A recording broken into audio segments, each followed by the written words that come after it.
Hello everyone, welcome to BikeWale. I'm Prateek and we are at MMRT Chennai.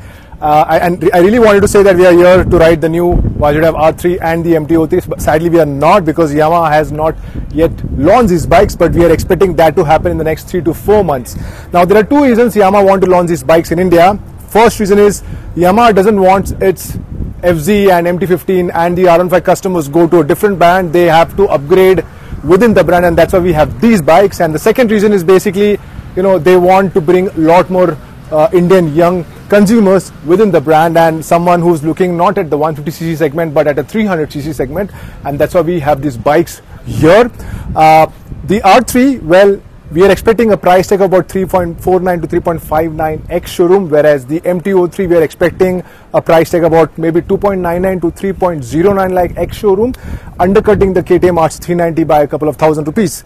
Now it's still not sure whether these bikes will be a CBU or a CKD, but we believe the first few units will be a CBU and followed by the CKD units maybe 3 to 4 months after the launch. Now before we proceed, please like and share this video, and also don't forget to subscribe to BikeWale.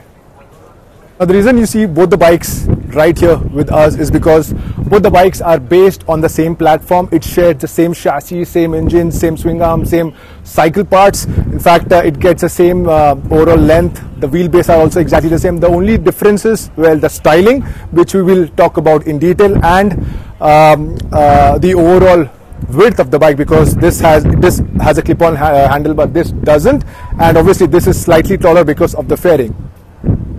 Now the BikeWale R3 belongs to the super sport class of the brand. That's why this motorcycle has sharp and aggressive styling. Starting from the front, if you look at it, you will see some design inspiration from the BikeWale R1 and also the BikeWale R7. In terms of the overall styling, the lines are flowing, it's aerodynamically very well done, and when you look at the fuel tank, well, it's a 14 liters fuel tank, and I think that's pretty decent size for a motorcycle in this segment.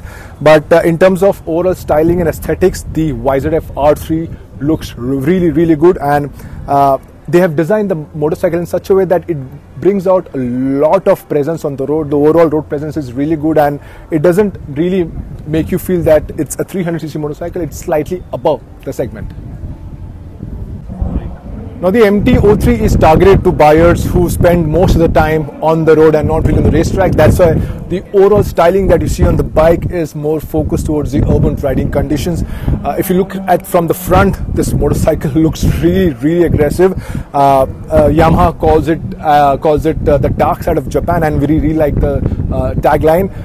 But my personal favorite is this paint scheme. When you look at the body, the color on the body and on the wheels, it's so contrasting, and I don't think so there are any other motorcycles that uses this particular paint scheme, at least outside the Yamaha brand. But in terms of styling, MT-03 looks fantastic, and my personal angle to look at this bike is the front.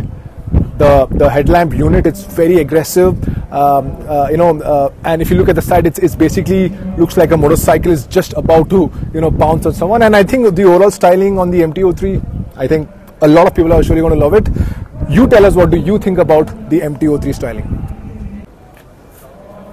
Now let's see the overall seating ergonomics of the BikeWale R3. Now you need to know that the overall seat height of this bike is 780 mm, which is very accessible. Even shorter riders can use this motorcycle on a daily basis. Now in terms of overall seating triangle, well, it has a clip-on handlebar. The foot pegs are not extremely rear set, but as you can see, it's a super sport motorcycle, right? So it's it gives you a bit of aggression, but at the same time, if you look at it, I mean, this is your commuting stance if you're riding in the city or you want to commute to the office. And if you want to go racing, well, it's easy to just go in and you have a great vision from the windscreen. And I think the overall seating triangle on the R3 is comfortable.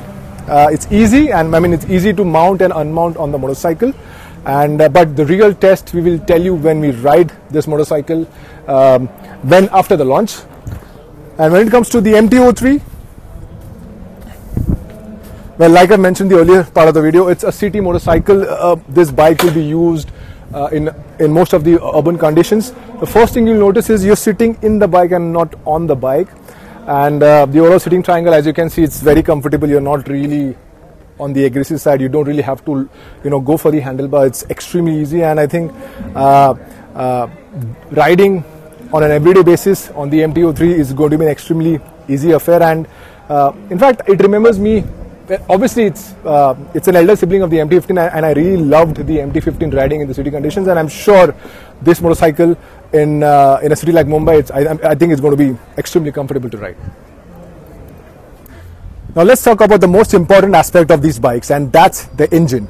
The 321cc parallel liquid cooled engine, which makes about 41 bhp of peak power at 10,750 rpm, and it's clear that it's all the major power is at the peak. In terms of the overall torque, it's about 30 Newton meters, and both the bikes are the engine are mated to the 6-speed gearbox. Now, from the previous generation of R3, which was being sold in India a couple of years ago, we know for the fact that this motorcycle, this engine is extremely good. It delivers a lot of great performance. It's refined. The NVH levels are controlled. Now we are actually really looking forward to ride these bikes in person, because that's been almost 3 to 4 years, and things might have changed, things might have improved, and we will be only tell you when we'll ride these bikes whenever it is launched in India. Now, one thing you need to know that at this price point, the R3 doesn't have a lot of features. I mean, it does have, but like, it has the LED headlight. It comes with LED indicators at the front as well as at the back, and it gets the LCD instrument cluster. Sadly, we don't have the key, that's why we can't show you the overall console. But you also need to know that this bike doesn't come with any kind of adjustable brake lever or even clutch levers. So the feature story is the same with this Yamaha MT-03. It doesn't have a lot of features, but it does have some. For example, it gets the LED headlight, it gets a projector lamp, which I think looks really, really cool. It enhances the overall appeal of the motorcycle. If you come here, you have LED turn indicators at the front as well as the back. Just like the R3, this motorcycle also get the LCD instrument cluster. Again, in this case, we don't have the key, so we can't really show the overall layout. It doesn't get the adjustable clutch lever. The motorcycle also doesn't get the adjustable brake lever, which we expect at this particular price point. And if you come to the back, well, this motorcycle is also equipped with the premium Dunlop tires. We are very sure that Yamaha India won't get these bikes for the Indian variant, so that they can keep the cost in check. Now, there's one thing you should know about these two bikes are both the bikes get dual channel ABS as standard. Sadly, it doesn't get the traction control system that we see in the R15 or the other 150cc motorcycles that Yamaha has brought in. So we're expecting a launch in next 3 to 4 months, and if you really want to know about the price, head on to BikeWale upcoming bike section. You will have all the details of these bikes, including the latest photos. So that's all we have for you today. If you want to know more about these bikes, head on to BikeWale's upcoming bike section, and you will see all the details about this bike, about the expected pricing, and also including the latest pictures in detail. So thank you so much for watching. If you have any more queries related to these bikes or any other bikes, please let us know in the comment section, and thank you so much for watching.